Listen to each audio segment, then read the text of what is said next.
Mix Toons Hindi stories में आपका स्वागत है। तो दोस्तों, जैसा कि आपने देखा ही होगा कि आज हम जो कहानी सुनेंगे वो है ब्लडी मैरी पर आधारित है। आपने बहुत बार सुना होगा और बहुत से यूट्यूब पर वीडियोस भी देखे होंगे कि हमें कभी भी अकेले में या रात में ब्लडी मैरी का नाम नहीं लेना चाहिए। तो कितना सच है कितना झूठ है, आज पूरी कहानी आपको हम सुनाते हैं जिससे आपको ये पता चल जाएगा। तो कहानी है ब्लडी मैरी। इंग्लैंड की राजगद्दी साल 1509 से लेकर 1547 तक हेनरी के हाथों में हुआ करती थी। राजा हेनरी की कई पत्नियां थीं और एलिजाबेथ और मैरी नामक दो बेटियां थीं। इनमें से मैरी राजा की पहली बेटी थी। राजा हेनरी को मैरी ज़्यादा पसंद नहीं थी, इसलिए वो उसके साथ बुरा व्यवहार करते थे। मैरी महल के नौकरों के साथ महल का काम करती थी। अगर मैरी कुछ कह भी थे तो राजा उसकी कोई बात नहीं मानते थे। सन 1547 में जब राजा हेनरी की मौत हुई तो प्रजा की इच्छा अनुसार 16 शताब्दी के दौरान हेनरी की पहली बेटी मैरी को इंग्लैंड की राजगद्दी दे दी गई। वह इंग्लैंड की रानी बन गई। उस समय इंग्लैंड के हालात बहुत अच्छे नहीं थे।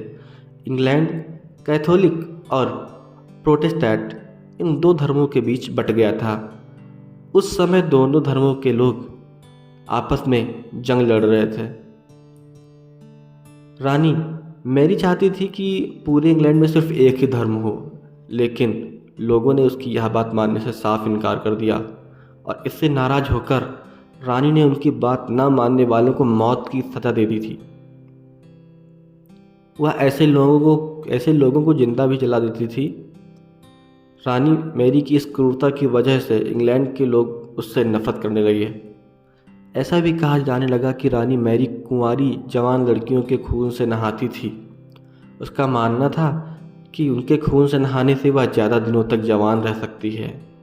कुछ सालों बाद रानी मैरी ने शादी कर ली और कुछ समय के बाद इंग्लैंड में यह खबर आई कि रानी मैरी गर्भवती हैं और जल्द ही उनके राज्य को उनका नया राजा भी मिल जाएगा। इस बात से सभी खुशी हुए, लेकिन उस समय रानी मैरी के साथ बहुत ही अजीब घटना हुई। उनके गर्भ से किसी भी बच्चे का जन्म तो नहीं हुआ, बल्कि कुछ ही महीनों बाद रानी मैरी का पेट फिर से सामान्य हो गया। वहाँ के ओझा लोगों ने बताया अपनी तंत्र विद्या से कि रानी मैरी के गर्भ में कोई बच्चा नहीं बल्कि एक भूत आकर निवास करता है। कुछ समय बाद रानी फिर से गर्भवती हुई। वही भूत आकर रहने लगा। फिर से इस बार रानी को कोई बच्चा नहीं हुआ। उस घटना से कुछ ही दिनों बाद रानी मैरी की मृत्यु हो गई।